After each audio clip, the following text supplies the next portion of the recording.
Hey everyone, today's vlog I'm talking about the art of accepting what is.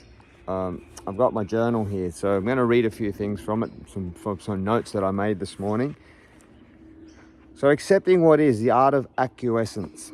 So if you think about most of the mental disruption that we experience, you'll come to accept that the majority of it comes from thinking that something should be different to what it actually is. So I've got a couple of examples from yesterday. The first one is running a tournament on the weekend. I had a goal of having 200 competitors. Normally I have between 120 and 150. And for whatever reason, this time we've got 65 entries. The second one is when I went to senior class last night, I normally have, 30-ish, 30 to maybe more people. And because it was Halloween, we had a very small number, maybe 12. And there was another one of me thinking that things should be different to what they actually were. And the third thing is, and I'm not sure if you can relate to this, but there are some people out there that just tend to be that just push my buttons, that are different to me, I guess. And for one reason or another, when I'm in their presence, or I start to think that they should be different to the way that they are. So the thinking that I had on all three of these situations caused me what I would call that mental disruption.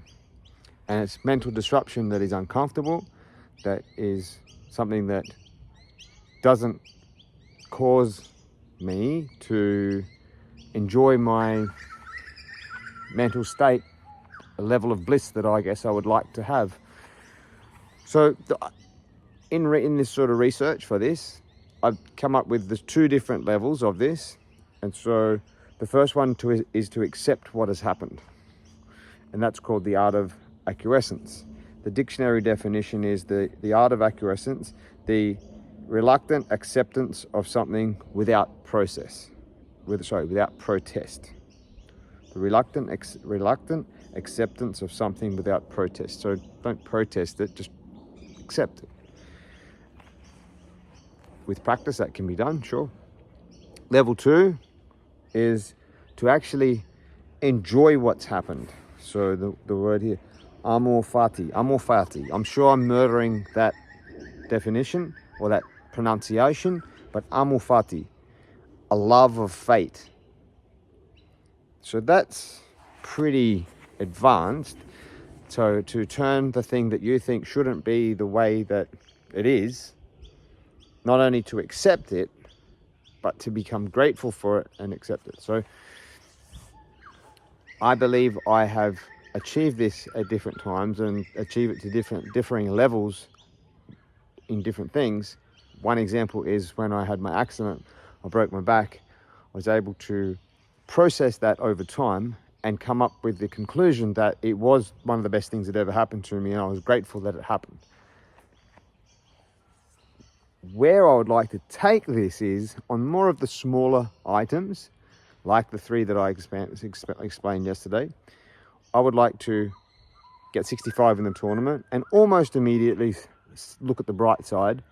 We're going to have a small tournament. It'll be intimate. It'll run quickly. It'll be fun, exciting, less stress. And flip that switch so that thinking pattern happens straight away, except instead of trying to fight why it didn't happen. Same story with the small class numbers for senior class. And then with people that tend to push buttons, be able to quickly flick that to see that as an opportunity to build a relationship and to develop my communication and my connecting abilities. So the goal is to be able to, like when I practice in inside hooking block, over and over and over and over, I practice it until, or a head level block or a punch.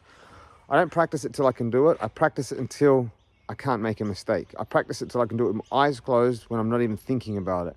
My goal with accepting things that the way they are is to do that until it becomes almost automatic. Might be a lofty goal, but hey, sounds like fun to me. See you in the dojo.